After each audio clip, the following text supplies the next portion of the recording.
Pan, tolongin gue, Pan. Gue diacun, Pan. Gue diacun, Pan. Tolongin gue, Pan. Gue diacun seseorang, Pan. Pan, tolongin Babe, Pan.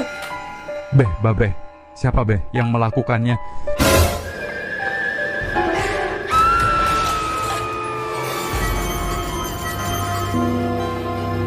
Hari itu, Desa Maja kembali bergetar. Tapi bukan karena gempa, bukan juga karena konser dangdut keliling. Ini gara-gara gosip panas yang menyeramkan yang beredar. Pak Jalil alias Pak RT meninggoy dunia secara misterius.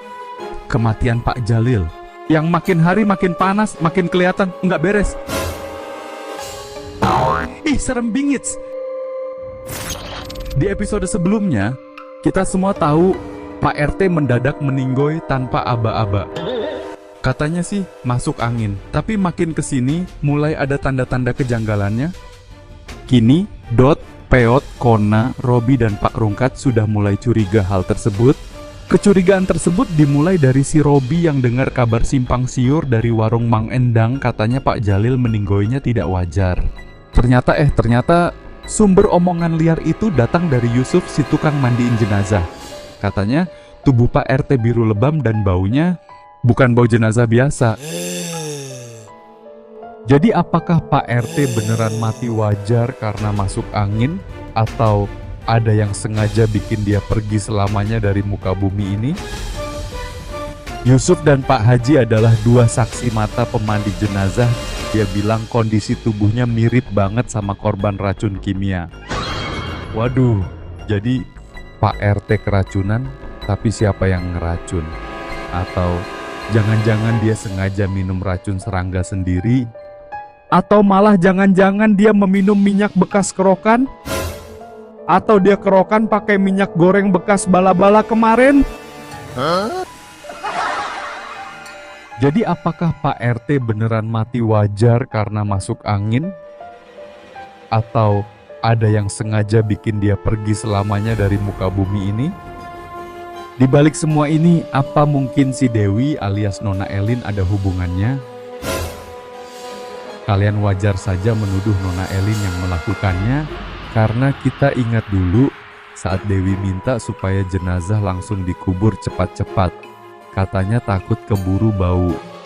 Jadi apakah beneran karena bau atau takut ada sesuatu yang kebongkar?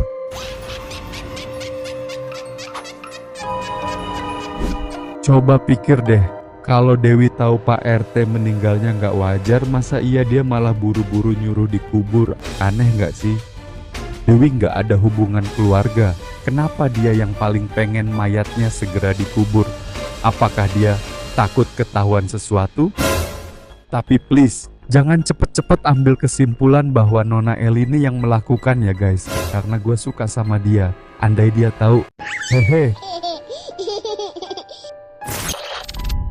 Pak Rungkat, yang udah tua tapi jiwanya tetap muda, langsung naik pitam pas tahu kabar langsung dari si Yusuf bahwa Pak Jalil itu meninggoy gara-gara diracun. Tentu saja sangat marah, bahkan ia berharap bermimpi kembali dengan sosok Pak Jalil. Karena Pak Rungkat sudah tahu bahwa arwah Pak RT belum tenang, sehingga dia minta tolong karena masih ada dendam yang belum terbalaskan. Tapi guys, katanya Pak Rungkat nggak takut didatengin arwah Pak RT, tapi kok pas tidur harus pakai pampers dan nggak berani tidur sendirian. Katanya takut sih enggak, cuma jaga-jaga aja. So, menurut kalian siapa dalang dari semua ini? Siapa sebenarnya orang yang ingin Pak Jalil lenyap dari muka bumi? Coba kalian komen di bawah, apakah Dewi terlibat? Atau ada sosok misterius lain yang selama ini mengintai dari balik bayangan kayak si bapak-bapak yang bilangnya masuk angin, padahal masa cuma pakai kaos dalam doang? Guys, jadi kesimpulannya mungkin kematian Pak Jalil ini tidak wajar karena tubuh membiru, baunya ganjil, dan arwahnya datang minta tolong. Oke, mungkin segitu dulu pembahasan kita kali ini. Terima kasih sudah menonton guys. Jangan lupa like, komen di bawah, berikan investigasi kalian terkait kasus Pak Jalil ini. Siapa tahu tebakan kalian benar. Nanti abang kasih permen